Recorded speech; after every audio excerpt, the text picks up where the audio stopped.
Μπορείτε να πάτε λίγο στην άκρη. Εδώ είναι. Έλα ρε Σπύρο,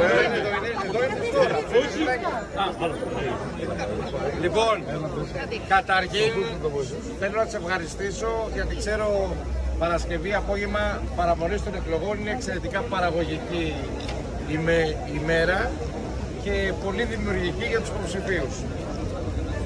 Είμαι εδώ στο Γαλάνδρι για να σας παρακαλέσω τις επόμενες ημέρες, τα επόμενα 24 ώρα, να δώσουμε τον καλύτερο δυνατό εαυτό μας και να προσπαθήσουμε να περάσουμε το μήνυμα μιας Αττικής που πάει μπροστά σε κάθε γωνιά του Γαλανδρίου. Θέλω να σας ξεκαθαρίσω κάποια πράγματα και να σας μιλήσω μέσα από την καρδιά μου. Ξέρετε ότι αποφεύγω να έχω κείμενα μπροστά μου. Θέλω να εκφράζω αυτό που εκφράζω, σαν να μιλάω σε φίλους, σαν να μιλάω στην οικογένειά μου, σαν να μιλάω στην παρέα μου, σαν να μιλάω σε εκείνη την ομάδα που πρέπει όλοι να συμφωνήσουμε ότι η ιστορία γράφουν μόνο οι ομάδες. Εσείς στη δική μου οικογένεια, στη δική μου ομάδα.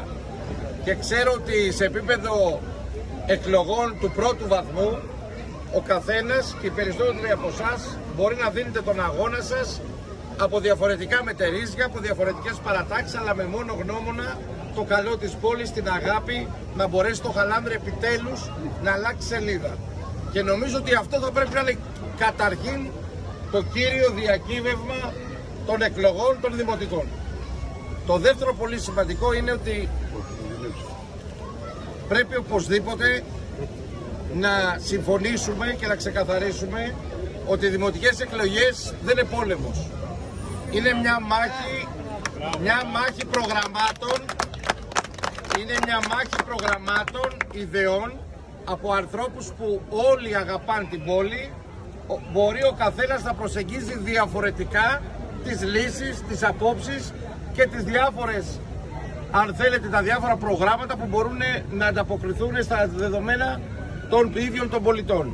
Και οι πολίτες είναι εκείνοι που στο τέλος της διαδρομής καθορίζουν το τι πρέπει να γίνει. Σίγουρα δεν είναι πόλεμος, είναι μια μάχη, άρα σίγουρα δεν μιλάμε για εχθρούς. Μιλάμε για πολιτικούς αντιπάλους. Και θέλω μέσα από την καρδιά μου να σας εμπιστευτώ κάτι. Μην αφήσετε μεγάλες πληγές.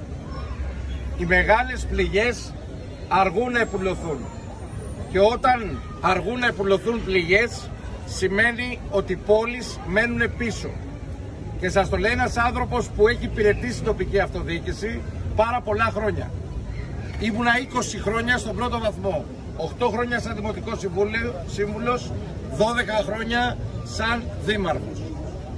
Ο καθένας θα δώσει τον αγώνα του και την ίδια στιγμή θέλω να σας παρακαλέσω όλοι να σεβαστούν το δικαίωμα των υπολείπων να αγκαλιάσουν όλοι μαζί την προσπάθεια που κάνουμε για την περιφέρεια.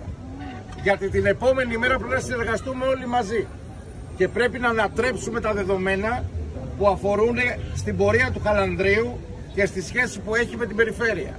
Το Γαλάνδρι επιτέλους πρέπει να προχωρήσει με μελέτες, πρέπει να προχωρήσει με σχέδιο, πρέπει να αφήσουμε τα τσιτάτα τα λαϊκιστικά και να ασχοληθούμε σε κάθε γειτονιά ξεχωριστά.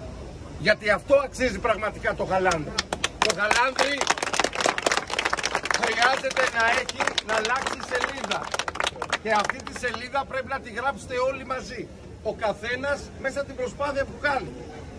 Την ίδια στιγμή πρέπει να χτίσουμε σε ό,τι θετικό έχει γίνει στην περιφέρεια τα τελευταία χρόνια.